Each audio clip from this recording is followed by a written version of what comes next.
Hello दोस्तों, आप सबका स्वागत है आपके अपने यूट्यूब चैनल फिल्मी रिएक्शन में। तो कैसे आप सब, उम्मीद है आप लोग अच्छे होंगे। मैं बिल्कुल अच्छा हूँ आप लोगों की दुआ से। तो दोस्तों, आज जिस गाने का मैं रिएक्शन लेके आई हूँ वह नील कमल सिंह का, और इसमें जो साथ में है वो है अनुपमा यादव एंड नीलम गिरी। तो जी शायद नीलम गिरी सिंगर हैं और अनुपमा यादव एक्ट्रेस हैं, या फिर ऐसा भी हो सकता है अनुपमा यादव सिंगर हो। जो कुछ भी होगा मुझे कमेंट करके बता दें। और जो गाने का नाम है वो है काहे फेर के सुतेले करवटिया। अच्छा, कि भी करवट लेके क्यों, मतलब मुंह फेर के क्यों सो रहे हो, करवट लेके क्यों सो रहे हो, कुछ ऐसे ही है। तो जी गाना सुनते हैं, एंजॉय करते हैं, इसके बाद इसके बारे में बात करेंगे। और अगर आप लोग चाहते हो मैं आप लोगों की सजेशन पे रिएक्शन लेके आऊँ तो मुझे कमेंट करके जरूर बता दें। तो जी गाना सुन लेते हैं, इसके बाद इसके बारे में बात करेंगे।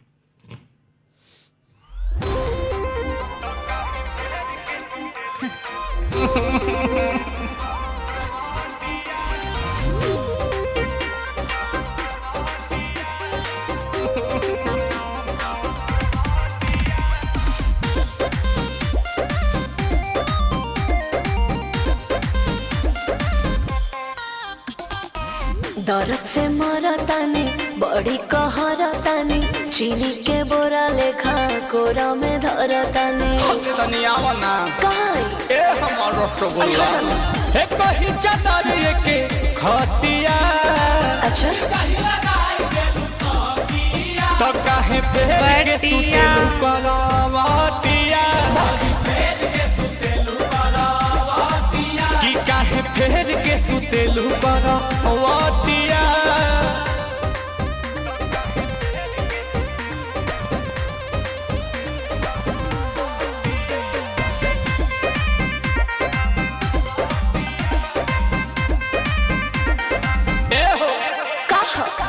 करेलू दिमाग काहे गरम धरम पतानी, अमूरी से चीखे दाना प्यार वाला चटनी।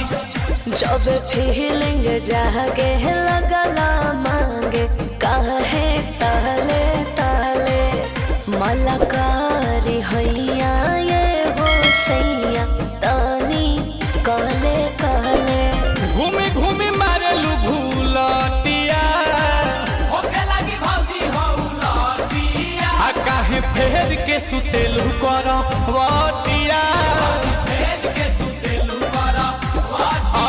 काहे फेर के सुतेलू करवटिया।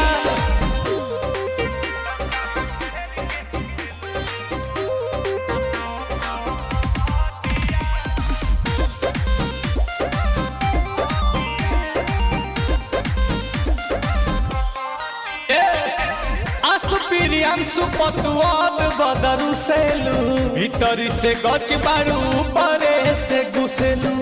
मारा जहानी मसका तो हर चसका, एह पिया जाना तानी। नील कमल यही से न कहल तो हर माना तानी। मन जन धनी तनी बतिया, करे रंगीन तनी रतिया। काहे फेर के सुतेलू करवटिया, तो काहे फेर के सुतेलू। अरे तो तनी ता कौन सजनिया का हमारो रिया।